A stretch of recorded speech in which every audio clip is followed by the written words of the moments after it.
PM Modi का गुजरात दौरा। PM ने गुजरात को दी 6,000 करोड़ की सौगात। कहा इससे बढ़ेगा पूरे देश की कनेक्टिविटी। परियोजनाएं किसानों को करेंगी मजबूत। तेलंगाना में चुनाव प्रचार के दौरान एक चौंका देने वाली घटना। सांसद से हाथ मिलाने पर शख्स ने किया चाकू से हमला। सांसद को कराया गया अस्पताल में भर्ती। आरोपी गिरफ्तार। विपक्षी गठबंधन इंडिया में मचे घमासान के बीच जम्मू कश्मीर के पूर्व उप मुख्यमंत्री उमर अब्दुल्ला का बयान। गठबंधन की स्थिति मजबूत नहीं, अंदरूनी झगड़े हैं जो देखने को मिल रही।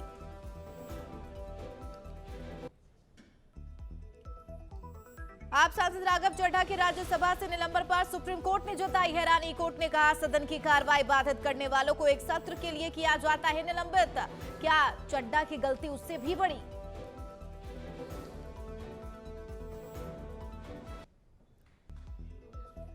मुसीबत में रैपर और सिंगर बादशाह ऑनलाइन बेटिंग ऐप के प्रमोशन का कर रहे थे हिस्सा। पुलिस ने पूछताछ के लिए भेजा सामान। संजय दत्त समेत 40 स्टार्स पर गिर सकती है गाज।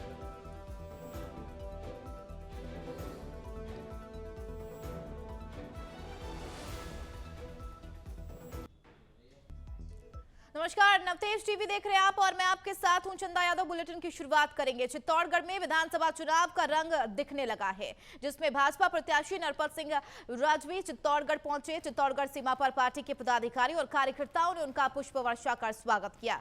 इस अवसर पर राजवी ने मीडिया से बातचीत करते हुए कहा कि चित्तौड़गढ़ उनके लिए नया क्षेत्र नहीं है। वह करीब 15 साल पहले क्षेत्र से चित्तौड़गढ़ विधायक रह चुके हैं। वहीं उन्होंने चंद्रभान सिंह आख्या के निर्दलीय चुनाव लड़ने के बारे में कहा कि बैठक कर बातचीत की जाएगी और उन्हें आशा है कि वह चंद्रभान सिंह को मना लेंगे।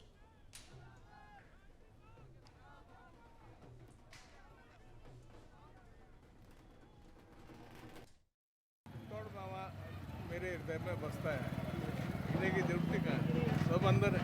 दूरी कभी नहीं रही है, संपर्क में रहा हूँ और वादे यहाँ पे 70 साल में क्या किया है कल प्रेस कॉन्फ्रेंस में सारी बताऊंगा। तो काम किए, काम सेवा करने के नियत से आया हूँ और सेवा करके जाऊँगा। नहीं, कोई चुनौती नहीं है, सब सही हो जाएगा। आपने बात करी? नहीं करी अभी तक, बात करेंगे, कोई दिक्कत नहीं। फिर भी बेस्ड पार्टी है, यहाँ पे पार्टी के आधार पर काम चलता है।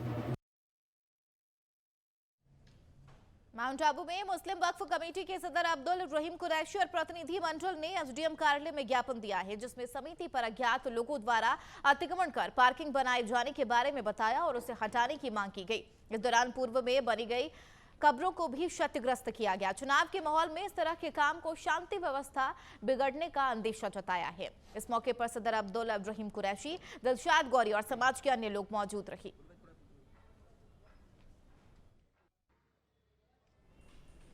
उधर आगामी विधानसभा चुनाव के मद्देनजर स्वीप कार्यक्रम के तहत लोकतंत्र पताका रैली का आयोजन किया गया। रैली में तख्तियों पर स्लोगन के माध्यम से मतदाताओं को मतदान अवश्य करने का संदेश दिया गया।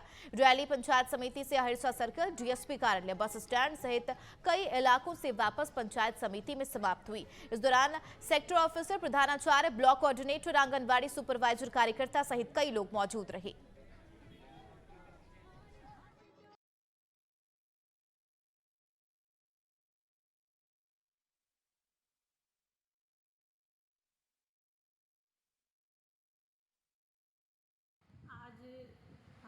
जिला प्रशासन अलवर की ओर से विशाल पताका रैली, लोकतंत्र की पताका की मशाल रैली का आयोजन पंचायत समिति सभागार से लेकर के मुख्य बाजार में होते हुए लक्ष्मणगढ़ बस स्टैंड तक इसको रवाना किया। और इसके कार्यक्रम के जो संचालन करता हैं वो बीडीओ साहब, तहसीलदार जी, आर.के. यादव जी, और इसमें अन्य कर्मचारी, अधिकारीगण, समस्त आंगनबाड़ी कार्यकर्ता, साथिन, सहयोगिन, ये सब। इस रैली का उद्देश्य आगामी विधानसभा चुनाव 2023 में 100% मतदान करने हेतु मतदाता।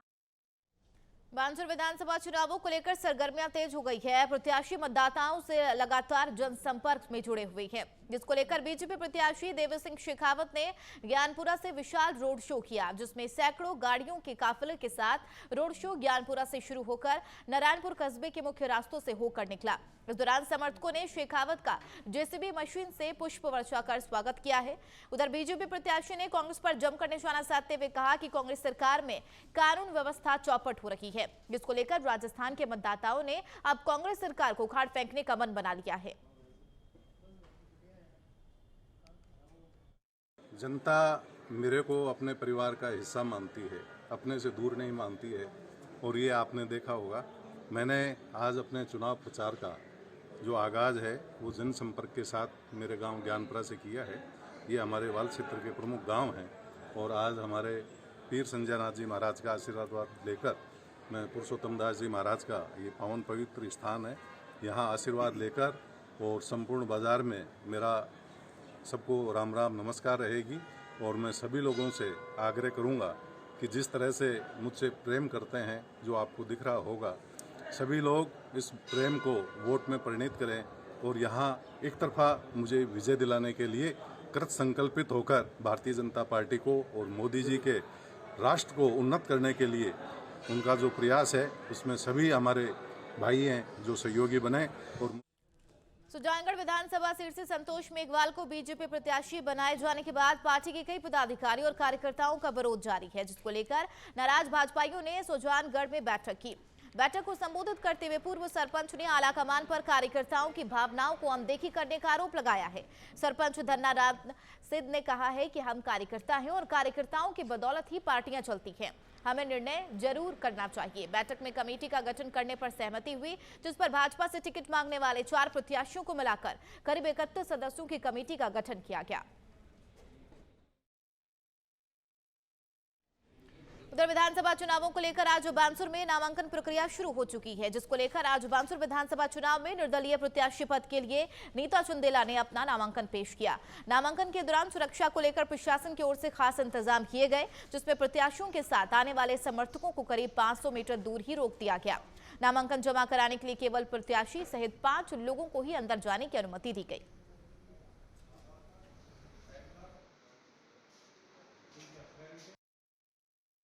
आज हमने फॉर्म भरा, बहुत काफ़ी लोगों का साथ रहा और अब ब्राह्मण का तो राज यहाँ से खत्म होगा, राम का आएगा। विधायक बनने के बाद में जनता की मैं फुल सपोर्ट करूँगी। जनता जैसे कोई काम की कहेगी, हर काम में सफल रहूँगी। उधर राजस्थान में पेपर लीक मामले को लेकर अंबेडकर नगर स्थित बीजेपी कार्यालय में पूर्व जिलाध्यक्ष पंडित धर्मवीर शर्मा ने प्रेस वार्ता का आयोजन किया। उन्होंने बताया कि राजस्थान में कांग्रेस शासन में पेपर लीक की जो घटनाएं हुई हैं वो बहुत ही शर्मनाक हैं। साथ उन्होंने कांग्रेस सरकार पर आरोप लगाते हुए कहा, जो पेपर लीक हुए हैं या लीक हुए हैं नहीं, बल्कि कांग्रेस सरकार ने लीक करवाए हैं। उनका कहना है कि आने वाले समय में राजस्थान की जनता कांग्रेस की सरकार को राजस्थान से उखाड़ फेंकेगी और सबक सिखाएगी। राजस्थान में कांग्रेस के शासनकाल में 20 पेपर आउट होने की घटनाएं हुई हैं और 50 लाख से ज्यादा नौजवानों का जीवन संकट में पड़ गया, उनका भविष्य चौपट हो गया। कोचिंग के पैसे लग गए, किराए के पैसे लग गए, फॉर्म भरने में, पढ़ाई करने में, और उसके बाद पेपर एंड टाइम पे लीक हो गए। और मेरा ये आरोप है कि ये पेपर लीक हुए नहीं, खुद गहलोत जी ने, कांग्रेस की सरकार ने पेपर लीक करवाए हैं, जिससे नौकरी नहीं देनी पड़े, खर्चा उठाना नहीं पड़े और ये भी नहीं लगे कि हम नौकरी नहीं दे रहे हैं। पद निकालना और उन पदों के आधार पर भर्ती की दिखावा करना और उसके बाद पेपर आउट करके उन बीकानेर जिले में एशिया की सबसे बड़ी मूंगफली मंडी में दशहरा से दीपावली के बीच गेहूं करीब 1 लाख बोरी तक पहुंच जाती है। इस बार चुनाव आचार संहिता की सख्ती के चलते किसान मूंगफली को मंडी तक लाने में कतरा रही हैं। यह मूंगफली बेचकर 50,000 रुपए से ज्यादा की नकदी लेकर घर जाते समय रास्ते में पुलिस नाके पर राशि को जब्त कर लेने की आशंका के चलते किसान मंडी में मूंगफली कमा ले रही है। बता चले करीब 40% माल किसान अपने खेतों में ही रखे हुए हैं, सीधे व्यापारी को बुलवाकर मूंगफली बेच रही हैं। किसान एक साथ मूंगफली मंडी में लाने की जगह पिकअप या ट्रैक्टर ट्रॉली में 20-20 क्विंटल लाकर बेचने पर मजबूर है। ऐसे मूंगफली बेचने पर छोटी रकम मिलती है। किसान खून पसीने से पैदा की फसल को मंडी में बेचकर चोरों की तरह छुपाकर पैसे ले जाने पर मजबूर हो रही हैं। इस विषय में मेरा ये कहना है कि बीकानेर नई अनाज मंडी राजस्थान में नहीं बल्कि भारत में मूंगफली की दृष्टि से एक व्यापक मंडी है, विशाल मंडी है, जहाँ पर बीकानेर के आसपास के हजारों गांवों से किसान लोग मूंगफली, मोठ, ग्वार वगैरह बेचने के लिए आते हैं। अभी चुनाव के आचार संहिता तक जाने की वजह से माल पिछले 5-7 रोज से कुछ आवक कम हो रही है। इसकी वजह यह है कि सरकार ने जो आचार संहिता में 50,000 से अधिक एक जमींदार को ले जाने पर प्रतिबंध लगा रखा है। इस प्रतिबंध के दौरान पुलिस वाले जगह जगह नाकाबंदी करते हैं। पिछले साल की तुलना में मूंगफली इस साल काफ़ी कम आ रही है। चुनावी ये माहौल देखते हुए आचार संहिता के कारण यहाँ पे सरकार ने जो सख्ती लगा रखी है कि 50,000 से ऊपर मिलते ही जब्त करेंगे और कार्रवाई करेंगे। इसी चक्कर में उनसे भयभीत होकर किसान अपना माल गाँव में बेच रहे हैं, जिससे सरकार को तो राजस्व का नुकसान हो ही रहा है, बाकी यहाँ व्यापारियों को भी नुकसान हो रहा है और किसानियों को असुविधा है वो एक अलग से। अभी तो मोटो मोटी ये है वो चेक से पेमेंट दिया जा रहा है, क्योंकि किसान को 50,000 से अधिक हम दे नहीं सकते और किसान लेके भी नहीं जाता है, क्योंकि पैसे जब्त होने का और डर रहता है। तो इस विषय में हमारा संगठन है वो प्रशासन से मिलके और राजस्थान में कांग्रेस शासन में लगातार बढ़ते महिला अपराध और किसानों बेरोजगारों के साथ हो रहे कथित अन्याय के विरुद्ध प्रदेश भाजपा लगातार कांग्रेस पर हमलावर है। भाजपा के प्रमुख प्रवक्ता राखी राठौड़ ने कांग्रेस शासन को घेरते हुए कहा कि वर्तमान सरकार ने 5 साल पहले जनता से कई वादे किए थे, लेकिन अपने वादों पर आज तक कांग्रेस खरी नहीं उतरी है, बल्कि महिला अपराध में लगातार वृद्धि हो रही है और राजस्थान महिला अपराधों में नंबर 1 पर आ चुकी है। और अभी भी कई मुद्दों पर राखी राठौड़ ने बेबाकी से अपनी बात रखी, आइए आपको सुनाते हैं।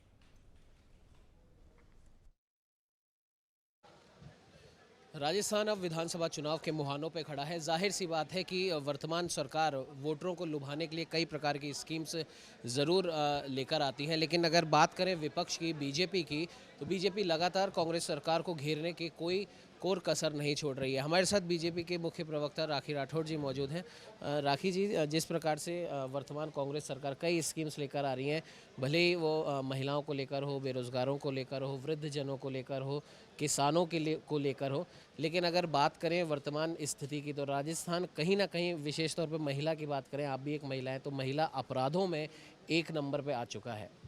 बिल्कुल, मुझे अफसोस होता है इस बात का कि जब भी कांग्रेस पार्टी के बड़े नेता यहाँ आते हैं या मुख्यमंत्री जी भी कभी बोलते हैं तो महिलाओं के जो अपराध हैं उनके बारे में कोई कुछ नहीं कहता, जबकि अगर एक महिला होने के नाते सबसे पहली प्राथमिकता अगर मेरी है तो वो सुरक्षा है। अगर सुरक्षा नहीं मिलती तो किसी भी तरह के वादे किए जाएं, किसी भी तरह की गारंटीज़ दी जाएं, मुझे लगता है ग्राउंड लेवल पर उनका कोई अस्तित्व नहीं रहता जब तक कि मुझे सुरक्षा ना मिले। पर अफसोस है कि भाई की तो हिम्मत है नहीं आने की राजस्थान में, क्योंकि जो गारंटीज 1 से 10 तक गिनी थी वो पूरी नहीं हुई। बहन आ रही हैं बार बार और बहन आकर के अलग अलग तरह की गारंटीज दे रही हैं, लेकिन उन गारंटीज के लिए मैं उनको बताना चाहती हूँ कि सबसे पहली आवश्यकता हमारी सुरक्षा है, जो सुनिश्चित करना ज़रूरी है। और मुख्यमंत्री जी जिस तरह से सुरक्षा की बात कभी करते ही नहीं है, उन्हें लगता है कि ये कोई विषय नहीं है, तो महिलाएं अब की बार 25 तारीख को जवाब देंगी। वो बताएंगी कि क्यों ज़रूरी है कि राजस्थान, जिसमें हमारे संस्कृति के लिए हमारे यहाँ पर जिस तरह से सम्मान महिलाओं का रहता था वो किस तरह से खराब हो चुका है, उसके कभी एड्रेस ही नहीं करते हैं ये लोग। तो अब की बार महिलाएं अपनी ताकत दिखाएगी। मैम, आपने प्रियंका वाड्रा का आपने जिक्र करा, उत्तर प्रदेश चुनावों के दौरान उन्होंने नारा दिया था लड़की हूँ लड़ सकती हूँ, लेकिन जब भी उनसे पूछा भी गया तो उनके पास इस बात का कोई जवाब नहीं था कि क्या राजस्थान की लड़कियों के लिए आपका ये नारा नहीं है, या राजस्थान की लड़कियों के लिए, महिलाओं के लिए आप लड़ नहीं सकती? देखिए, इसी कांग्रेस पार्टी के इसी दोहरे चरित्र के बारे में मैं हमेशा कहती हूँ कि अगर कोई घटना वेस्ट बंगाल में हो, कोई घटना बिहार में हो, कोई घटना राजस्थान में हो, तो वहाँ पर उनका एक भी ट्वीट, एक भी मैसेज, कोई संवेदना का कोई भी मैसेज नहीं आता है। लेकिन जैसे ही भाजपा शासित किसी प्रदेश के अंदर कोई घटना हो जाती है तो बॉम्बार्डमेंट होता है स्टेटमेंट्स का। आप देखिए उनके प्रवक्ता के स्टेटमेंट्स भी आप देखोगे तो 2 स्टेटमेंट्स में कितना बड़ा फर्क होता है।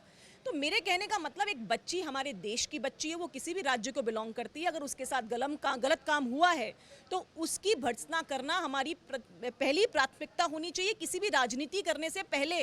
लेकिन ऐसी राजनीति की नहीं जाती और यही कारण है कि प्रियंका वाड्रा जब यहाँ पर आती हैं तो भीलवाड़ा की कोटड़ी की उस बच्ची से मिलने का, उसके परिवार से मिलने का कभी काम नहीं करती हैं। चाहे वो टोडा भीम हो, चाहे वो खाजूवाला हो, चाहे वो जम्बा रामगढ़ के अंदर जला दी हो बच्ची, उनके परिवार के प्रति एक शब्द नहीं निकलता है। और यही जो दोहरा चरित्र है, ये कांग्रेस की सबसे बड़ी नाकामी है। मैं कहना चाहूँगी इस बात को, क्योंकि कांग्रेस पार्टी ने जिस तरह से यहाँ पर जो सुरक्षा का माहौल जिस तरह से खराब कर दिया है, जवाब जो है वो जनता देगी।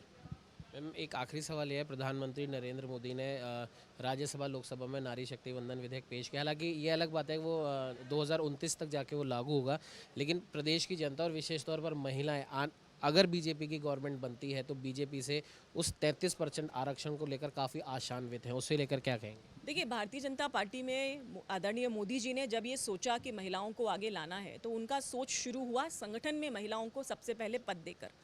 हमारी पार्टी वो पहली पार्टी है जहां पे संगठन स्तर पर 33% आरक्षण महिलाओं के लिए है। संगठन की जो भी कमिटीज़ बनेंगी, जिस तरह की जो योजना बनती है, उसमें हम 33% भागीदारी महिलाओं को ही देते हैं, जिससे कि राजनीतिक क्षेत्र के अंदर महिलाओं को भी वो प्लेटफॉर्म मिल सके कि वो सीख सकें राजनीतिक क्षेत्र की बारीकियों को। और मेरा ऐसा मानना है कि यही तरीका सही तरीका है जिससे कि महिलाओं को राजनीतिक क्षेत्र में लाना चाहिए।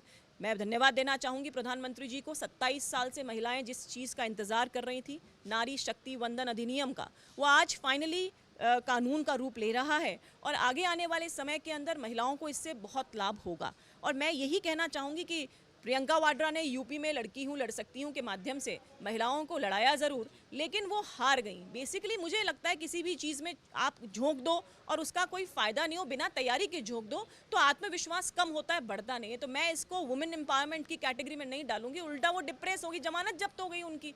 तो ये स्थिति, वो हारी भी नहीं, मतलब जमानत जब्त हो गई, ये स्थिति आ गई। तो मोदी जी ने हमारी जैसी बहुत सारी महिलाओं को पार्टी के अंदर तैयार किया है, जिससे आगे आने वाले समय के अंदर जिस तरह से महिलाओं को आगे लाने का काम। और आप देखिए ना, सेंटर के अंदर जो इम्पोर्टेंट पोर्टफोलियोज़ हैं, मैं तो कहूँगी महिला बाल विकास एक बहुत इंपॉर्टेंट पोर्टफोलियो, लेकिन उसके साथ साथ वित्त हो, रक्षा हो, विदेश हो, ऐसे डिपार्टमेंट्स भी महिलाओं को दिए हैं। तो निश्चित तौर पर उन्होंने एक नारी शक्ति को पहचाना है और आगे बढ़ाने का लगातार काम किया है। ये थे हमारे साथ राखी राठौड़ जी। इनका साफ तौर पर कहना है जिस प्रकार से कांग्रेस महिला अपराधों को हम कह सकते हैं रोकने में पूरी तरह नाकाम यहाँ पर रही है, और इसीलिए कहीं ना कहीं जो राज्य की जो महिलाएं हैं वो एक आशा भरी निगाह से आने वाली बीजेपी सरकार को ज़रूर देख रही है। और नारी शक्ति वंदन विधेयक पर राखी जी का साफ तौर पर कहना है कि अगर बीजेपी गवर्नमेंट यहाँ पर बनती है तो यहाँ पर सुनिश्चित किया जाएगा कि महिलाओं की भागीदारी एक अच्छी खासी संख्या में हो। सहयोगी कैमरामैन अजय के साथ उमंग माथुर, नवतेज टीवी, जयपुर। चलिए बढ़ेंगे आगे। आगामी विधानसभा चुनावों के मद्देनजर बीजेपी ने राजस्थान में अब तक उम्मीदवारों की 2 सूचियां जारी कर दी है, जिसमें 124 नामों की घोषणा की जा चुकी है और अब तीसरी सूची का सभी लोग बेसब्री से इंतजार कर रही है। इसी कड़ी में पत्रकारों से बात करते हुए बीजेपी प्रदेश अध्यक्ष सीपी जोशी ने तीसरी सूची आने के संकेत दिए हैं। हिसाब से कल से नामांकन शुरू हो रहा है। भारतीय जनता पार्टी ने अब तक 124 उम्मीदवारों की घोषणा कर दी है। बाकी जो बचे हैं 76, वो भी उसकी घोषणा शीघ्र होगी। कल जाएंगे, सब मुहूर्त के हिसाब से काम होता है। हम नास्तिक हैं और सनातन को मानने वाले हैं, तो मुहूर्त के हिसाब से जा रहे होंगे कल 30 तारीख। देखिए, केरला की बात निश्चित रूप से आप जो बता रहे हैं वो ठीक है, लेकिन राजस्थान में भी राम दरबार को भी तोड़ा है, शिव मंदिर को भी तोड़ा है। परकोटे के अंदर तो ये स्थिति है कि कई मंदिरों से कब्जे हो गए और मदरसे बन गए। तो ये राजस्थान में भी कहीं न कहीं तुष्टीकरण की पराकाष्ठा इस सरकार ने की है। ये पहला प्रदेश होगा जहां प्रभु श्री राम का कोई नारा लगाता है, उसके ऊपर भी FIR डोज होती है। भारतीय जनता पार्टी तो हमेशा से सबका साथ, सबका विकास, सबका विश्वास, सबका प्रयास, देश के 140 करोड़ लोगों के लिए योजना बनती है। देश के पूरे 140 करोड़ लोगों के लिए सोचा जाता है, उनकी समृद्धि और उन्नति के लिए सोचा जाता है। लेकिन कांग्रेस पार्टी की सोच इसके ठीक विपरीत है। आप सब लोगों ने देखा होगा, पूर्व प्रधानमंत्री मनमोहन सिंह जी ने कहा था कि देश के संसाधनों पर पहला हक माइनॉरिटी का है। ये उसी सोच के लोग हैं जो हमेशा से फूट डालो, राजनीति करो, बांटो, राजनीति करो और सत्ता पाओ, ये करता है। लेकिन राजस्थान की जनता अब की बार ऐसा सबक सिखाने वाली है कि कांग्रेस हमेशा हमेशा के लिए राजस्थान से विदा। All Indian revenue services association ने अपने IRS अधिकारियों द्वारा तैयार की गई विश्व स्तरीय पेंटिंग्स को सामाजिक सरोकार करने के लिए जरूरतमंदों के लिए बेचने की शुरुआत की है। और इसके तहत जयपुर में खलानेरी आर्ट गैलरी में IRS एसोसिएशन ने खूबसूरत पेंटिंग्स और फोटोग्राफी की एग्जीबिशन लगाई है। 3 दिन तक चलने वाली इस एग्जीबिशन में IRS अधिकारियों द्वारा देश विदेश में ख्याति प्राप्त करने वाली नामी गिरामी पेंटिंग्स को प्रदर्शित किया गया। एग्जीबिशन में देश के नवनिर्मित संसद भवन की फोटोग्राफी करने वाले फोटोग्राफी की दुनिया में कई अंतर्राष्ट्रीय पुरस्कार हासिल करने वाली IRS की बेहद खूबसूरत फोटोग्राफी भी लगाई गई है।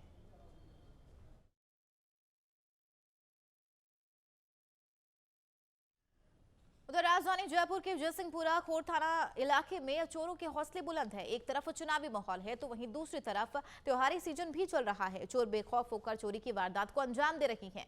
ऐसा ही मामला लालावास गांव का है, जहां पर सैनी डिपार्टमेंटल स्टोर में चोरों ने 8 दिन में एक ही दुकान में 2 बार चोरी की वारदात को अंजाम दिया। दुकान मालिक रूपनारायण सैनी ने बताया है कि 8 दिन पहले भी करीब 70,000 का सामान चोरी होने की रिपोर्ट थाने में उसने की गई, लेकिन पुलिस की ओर से कोई कार्रवाई नहीं होने से लोगों में आक्रोश देखने को मिल रहा है। एक ही दुकान में 2 बार चोरी की वारदात होना पुलिस की गश्त पर सवाल ये निशान उठा रही है।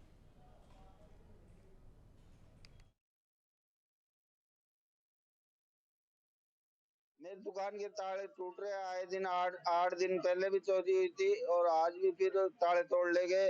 पहले ले गए 60-70 हजार रुपए का सामान और आज फिर गुटखे, बीड़ी, सिगरेट, तेल के पीपे, तेल, घी वगैरह सब ले गए।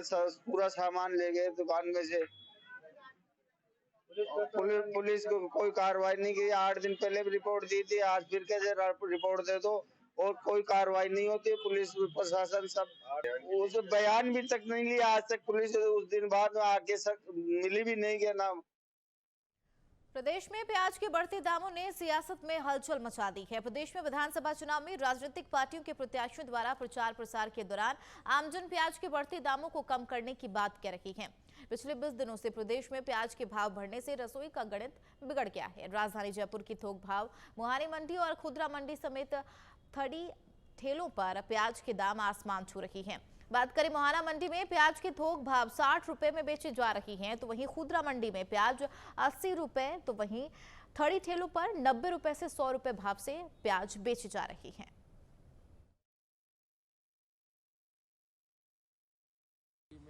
प्याज की कीमतों में लगातार इजाफा देखने को मिल रहा है। प्याज की कीमत दिवाली तक नीचे आने की पूरी संभावना है। अभी मुहाना मंडी में प्याज 60 रुपए किलो बिक रहा है थोक में और मुहाना मंडी में प्याज की आवक नासिक से हो रही है और आने वाले दिनों में प्याज की दरों में काफ़ी गिरावट देखने को मिलेगी। जो नया प्याज स्टार्ट होगा, नई फसल आएगी, वो दिवाली के बाद में आना शुरू होगी। नया प्याज अलवर व कोटा से स्टार्ट होगी और आने वाले दिनों में धीरे धीरे प्याज के दामों में स्थिर होने को नजर आएंगे। लहसुन की बात करें तो लहसुन मुहाना मंडी में 70 से 170 रुपये किलो थोक भाव में बिक रहा है।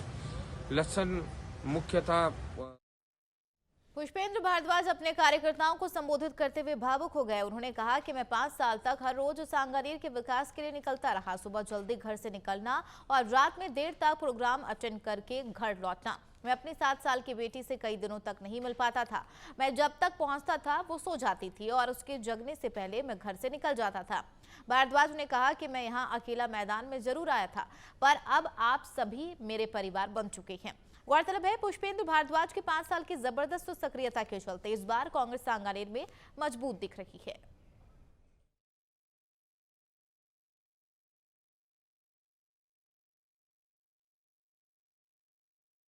हिंदुत्व के मुद्दे को लेकर राजस्थान में राष्ट्रभक्त दल पार्टी ने ताल ठोक दी है। राजस्थान के विधानसभा चुनाव की रण को लेकर घोषणा पत्र भी जारी कर दिया है। राष्ट्रीय अध्यक्ष संजय वैद ने बताया है कि राजस्थान में निःशुल्क शिक्षा, पानी और स्वास्थ्य बीमा को प्राथमिकता दी गई है।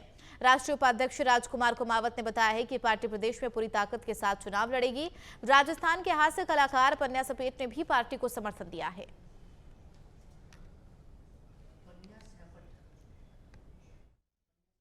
राजनीतिक पार्टियों का विषय हो सकता है राजनीति करना, लेकिन जैसा नाम से ही हमारे दल का परिभाषित होता है, राष्ट्रभक्त दल, रजिस्ट्रेशन 2008 में हुआ, लेकिन अब इसकी ये आवश्यकता महसूस होने लगी है कि हर राजनीतिक पार्टियों का एक मोटिव है, जिसकी जितनी संख्या भारी उसकी उतनी भागीदारी। मैं आपसे सवाल पूछना चाहता हूं कि क्या संख्या के आधार पे योग्यता सिद्ध होती है? क्या संख्या के आधार पे ही आदमी के विकास की गति मिलती है? हर समाज में, चाहे कम संख्या वाला समाज हो चाहे ज्यादा संख्या वाला समाज हो, योग्यता उसके गुणों में होती है और राजनीतिक पार्टियां उन व्यक्तियों को महत्व देते हैं जिनकी संख्या ज्यादा है, संख्या बल ज्यादा। भारतीय जनता पार्टी जिलाध्यक्ष सत्येंद्र पाराशर की अध्यक्षता में जिले के विधानसभा संयोजकों और प्रवासी प्रभारी एवं विस्तारकों की बैठक जिला भाजपा कार्यालय पर आयोजित की गई। बैठक को संबोधित करते हुए मुख्य अतिथि संभागीय चुनाव प्रभारी अजय कुमार ने कहा, भाजपा कार्यकर्ता पार्टी के कार्य को सुचारू रूप से करें। हमारा चुनाव चिन्ह कमल का फूल है। हमें बीजेपी को विजय बनाकर सरकार बनानी है। जिलाध्यक्ष सत्येंद्र पाराशर ने कहा कि संगठन के सभी कार्यकर्ता एकजुट होकर संगठन के कार्य में जुट जाएं और साथ ही प्रधानमंत्री नरेंद्र मोदी सरकार की जन कल्याणकारी योजनाओं को घर घर तक पहुंचाएं, जिससे जिले के अंदर चारों विधानसभाओं पर भारतीय जनता पार्टी की विजय सुनिश्चित हो। बैठक के पश्चात जिलाध्यक्ष सत्येंद्र पाराशर ने केंद्र सरकार की योजनाओं को गांव-गांव तक पहुंचाने के लिए शुरू किए गए वीडियो वाहन को हरी झंडी दिखाकर रवाना किया। भारतीय जनता पार्टी की चारों विधानसभाओं की आज बैठक हुई। उनकी संयोजक, प्रभारी, विस्तारक, इन सब की लेकर के आज विकसित कार्य योजना बनाई गई और जो हमारी चारों विधानसभाओं के लिए वैन आई है, LED वैन, जो पूरे चारों विधानसभाओं प्रचार प्रसार करेंगी, वो आज आई है और उनको हरी झंडी दिखा करके, पार्टी का झंडा दिखा करके उनको रवाना किया गया है। इस अवसर पर माननीय अजय सिंह जी उत्तराखंड में प्रदेश महामंत्री हैं और जिले के प्रभारी रामचंद्र कोहली जी पूर्व सांसद हैं और उत्तराखंड सरकार के कैबिनेट मंत्री। जयपुर के शकुन होटल में आज एलीट मिस राजस्थान 2023 सीजन 10 के 26 फाइनलिस्ट की अनाउंसमेंट और सेज सेरेमनी का आयोजन किया गया। बता दें, शो में आई प्रदेश भर में हजारों लड़कियों में से 26 फाइनलिस्ट का चयन किया गया। शो डायरेक्टर गौरव गौड़ ने बताया है कि हम इस शो के माध्यम से प्रदेश भर की छुपी हुई प्रतिभा को सामने लाने का काम करते हैं और इस शो का आयोजन पिछले 9 साल से किया जा रहा है। वही शो में मधु डिजाइनर स्टूडियो के ऑनर मधु धाकड़ और नवतेज टीवी के हेड रोहित तिवारी भी शामिल रहे, तो फाइनलिस्ट का हौसला भी बढ़ाया। बताया चले, मधु धाकड़ ने बताया कि फिनाले एलिट मिस राजस्थान 2023 के दौरान मधु डिजाइनर स्टूडियो की ड्रेस पहनकर मॉडल रैंप वॉक करेंगी।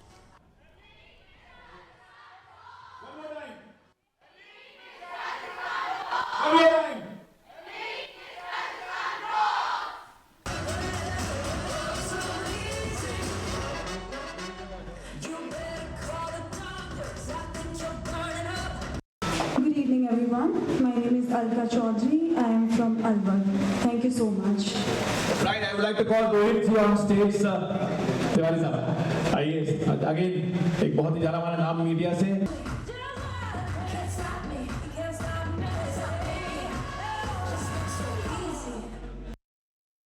एलीट मिस राजस्थान सीजन 10 की अनवीलिंग आज हुई है। 26 फाइनलिस्ट एलीट मिस राजस्थान के आज सेलेक्ट हमने करे हैं। अब ये जो फाइनलिस्ट हैं ये 7 डेज़ की ट्रेनिंग लेंगे संस्कारा रिजॉर्ट में और 5 नवंबर को एलीट मिस राजस्थान न्यू कौन बनने वाला है वो क्राउन किया जाएगा। गर्ल्स आपने पूछा कहाँ कहाँ से आई हैं, झालरापाटन से हैं, झुंझुनू से हैं, अलवर से हैं, सीकर से हैं, राजस्थान के हर एक कोने से हैं और स्पेशली जयपुर से हैं, जोधपुर से हैं, उदयपुर से, बड़े शहरों से भी हैं, छोटे शहरों से भी हैं। तो बहुत सारी टैलेंट हमें यहाँ मिला है और हम चाहते हैं इसमें से देखना किसी एक को या 2 या 3 को मिस वर्ल्ड, मिस इंडिया और फेमिना मिस इंडिया जीते और आगे जाके अपने देश का और हमारा सबका नाम रोशन करें। वैसे ये पैजेंट कहलाता है एलीट मिस राजस्थान और जैसे कि हम जानते हैं कि राजस्थान ऑलरेडी पैजेंट में लीड कर रहा है। सुमन राव बनी थी मिस इंडिया, अभी कोटा की हमारी नंदिनी गुप्ता मिस इंडिया बनी है। तो राजस्थान ऑलरेडी बहुत लीड करता आया है और एलीट मिस राजस्थान राजस्थान का बिगेस्ट ब्यूटी पैजेंट है। एलीट के 10 साल पूरे हो रहे हैं इस बार और 10 साल में हर साल कोई ना कोई लड़की इंडिया लेवल पे और इंटरनेशनल लेवल पे रिप्रेजेंट करती है और क्राउन भी जीतती है। तो एलीट अपने आप में एक बहुत ही बड़ा प्लेटफॉर्म है इन सभी लड़कियों के लिए। मैं बहुत खुशनसीब हूँ कि मुझे एलीट का क्राउन मिला है, ये मेरे लिए बहुत खुशनसीबी की बात है और अब मैं ये क्राउन अपने आने वाले सक्सेसर को क्राउन करूँगी।